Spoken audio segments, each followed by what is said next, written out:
Bismillahirrahmanirrahim. Assalamualaikum warahmatullahi wabarakatuh. Apa khabar murid-murid tiga yang Ustaz kasih dan sayang kepada Allah Subhanahu wa taala sekalian?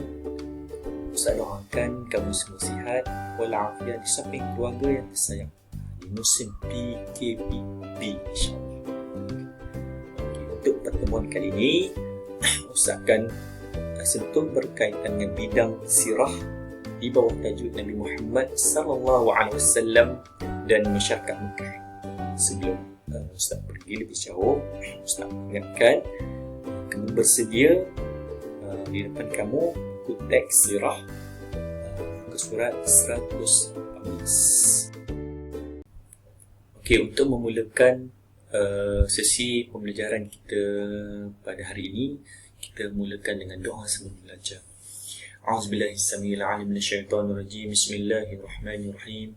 Allahumma iftah 'alaina hikmataka wanshur 'alaina min khazaini rahmatika ya arhamar rahimin. Rabbi shrah li sadri wa yassir li amri wahlul 'uqdatam min lisani yafqahu qawli. Wa sallallahu 'ala sayyidina Muhammadin wa 'ala alihi wa sahbihi wasallam. Walhamdulillahi rabbil alamin. Amin amin ya rabbal alamin.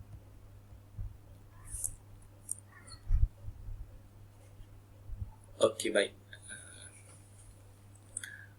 Untuk topik pada hari ini iaitu Nabi Muhammad sallallahu alaihi wasallam dan masyarakat Mekah. Yang pertamanya kita tengok kisah masyarakat Arab jahiliyah. Okey, baik. Mesti kita pernah dengar apa itu perkataan jahiliyah. Kita biasa sebut jahil. Kamu ni jahil lah. Kita ingat jahil ni bodoh, tapi sebenarnya tidak. Okey, kita tengok. Bukan setakat bodoh saja. Okey, baik, kita tengok yang mana kisah masyarakat Arab ketika itu hidup berpuak-puak dan berpecah belah. Pergaduhan dan peperangan sering tercetus antara kabilah kerana merebut harta dan kuasa. Sebelum baginda lahir lagi, maksudnya sebelum Islam ni sampai kepada masyarakat Arab, ia dikenal sebagai masyarakat jahiliyah, yang mana kita tahu suka masyarakat jahiliyah ni suka berperang, suka bunuh. Kita boleh tengok anak lelaki, terus anak perempuan terus nak bunuh hidup-hidup. Ada juga kisah yang berlaku di zaman masyarakat Arab jahiliyah ketika. Okey, baik. Okey, kita tengok seterusnya. Yang kedua, kepercayaan. Macam tadi, macam mana kita hidup masyarakat Arab jahiliyah ni suka berpecah belah. Yang kedua, dari segi kepercayaan. Kehidupan masyarakat Arab ketika itu menyekutukan Allah Subhanahu Wa Taala dengan menyembah berhala. Kepercayaan masyarakat jahiliyah ketika itu suka sembah berhala, suka menyekutukan Allah dengan sesuatu yang lain. Mereka percaya berhala adalah tempat memohon pertolongan mereka. Juga percaya kepada perkara-perkara khurafat. Ada satu kisah masyarakat jahiliyah tu, wah kurma disembah, lepas tu makan, lepas tu sembah pula makan. Katanya jahilnya masyarakat Arab ketika datangnya Islam. Sebelum diangkat Nabi Muhammad sallallahu alaihi wasallam sebagai nabi. Okey, baik. Yang kedua kepercayaan, yang ketiga cara hidup masyarakat jahiliyah.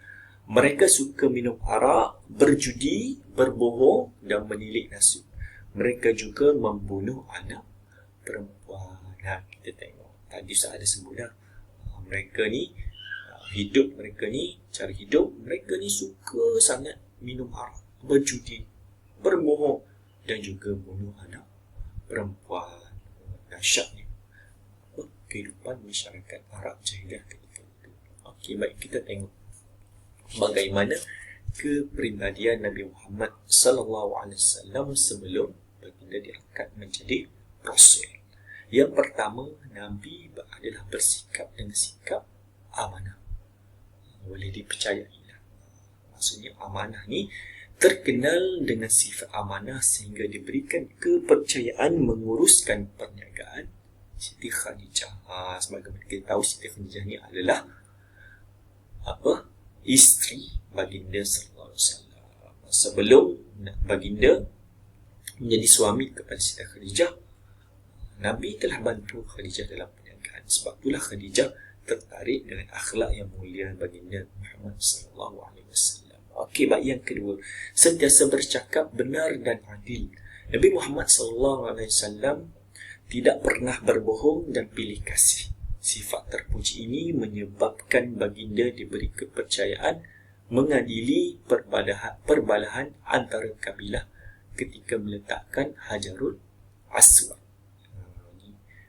Hebatnya baginda sallallahu alaihi wasallam sampai orang bergaduh letak Hajarul Aswad, sehingga baginda dapat mengadili dan orang percaya kepada baginda sallallahu alaihi wasallam. Okey, baik. Yang seterusnya, yang ketiga, tidak suka membuang masa. Ini adalah kepribadian baginda sallallahu alaihi wasallam. Sejak kecil lagi, hidup baginda terisi dengan perkara yang berfaedah. Baginda sangat rajin membantu Halimatus Sa'diyah, yakni ibu susuan. Susuannya yang mana kita tahu, ibu susuan baginda yang bernama Halimah Sa'diyah, yakni mengembala kambing. Kalau kita budak-budak zaman sekarang macam-macam kan, buang masa dengan PUBG dan sebagainya, bukan tak boleh, tapi kita banyak buang masa. Tapi baginda sallallahu alaihi wasallam kata dia banyak membantu orang lain, seperti Halimatus Sa'diyah mengembala kambing. Yang keempat, penyantun. Baginda sentiasa bermanis muka dan berlemah lembut dalam percakapan. Sikap baginda ini sangat disenangi dan dihormati ramai. Baginda juga terkenal dengan sifat pemaaf dan dermawan. Baginda ni adalah seorang yang penyantun, lemah lembut dalam percakapannya. Orang pandang Rasulullah ni sejuk hati. Tak adalah orang tengok baginda sallallahu alaihi wasallam terus nak marah, tidak. Itu hebatnya peribadi Nabi Muhammad sallallahu alaihi wasallam. Yang pertama tadi apa? Ingat balik, amanah. Yang kedua, bercakap benar dan adil. Yang ketiga, tidak suka membuang masa. Dan yang keempat adalah penyantun. Okey, baik. Yang seterusnya, kita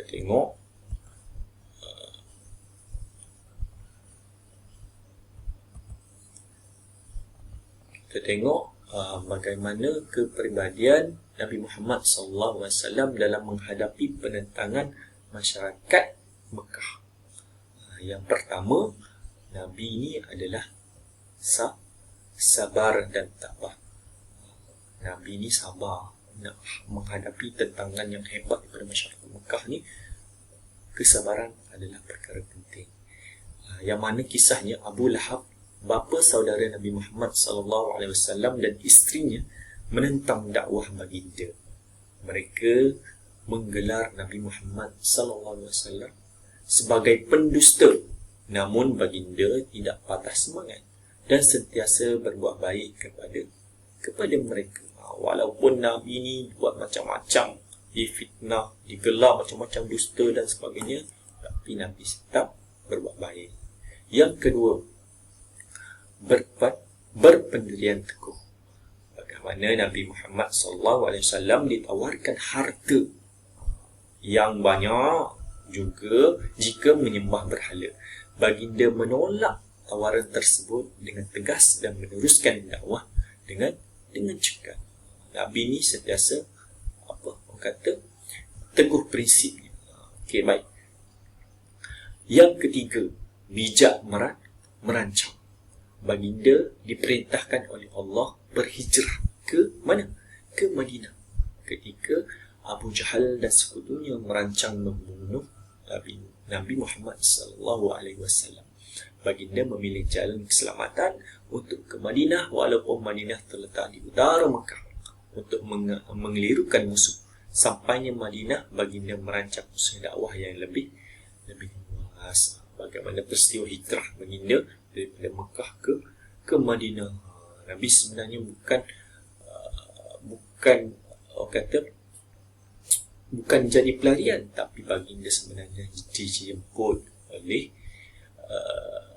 kaum di Madinah.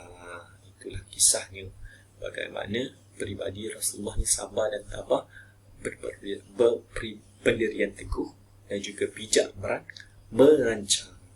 Okey, kita tengok pula dan terakhirnya. Sekian, terima kasih lah. Okey, baik.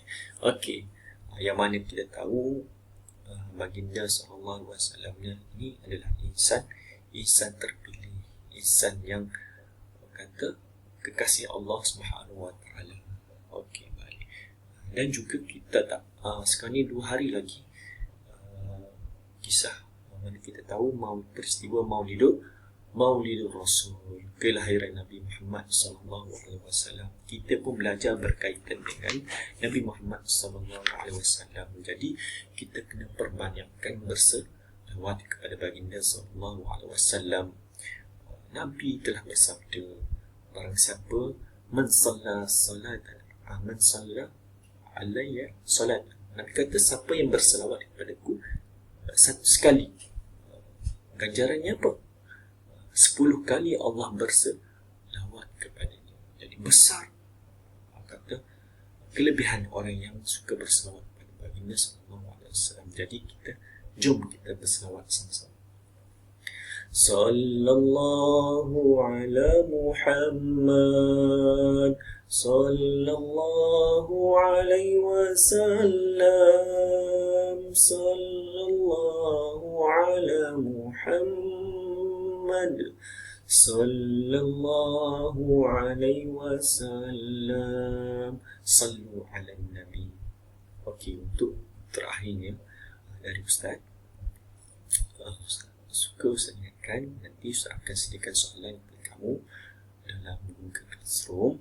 Nanti kamu jawab dengan sebaik-baiknya, insyaAllah. Manfaatkan masa yang ada di musim PKPB ini untuk menuntut ilmu dan menyiapkan apa kerja, latihan dan sebagainya oleh guru kamu.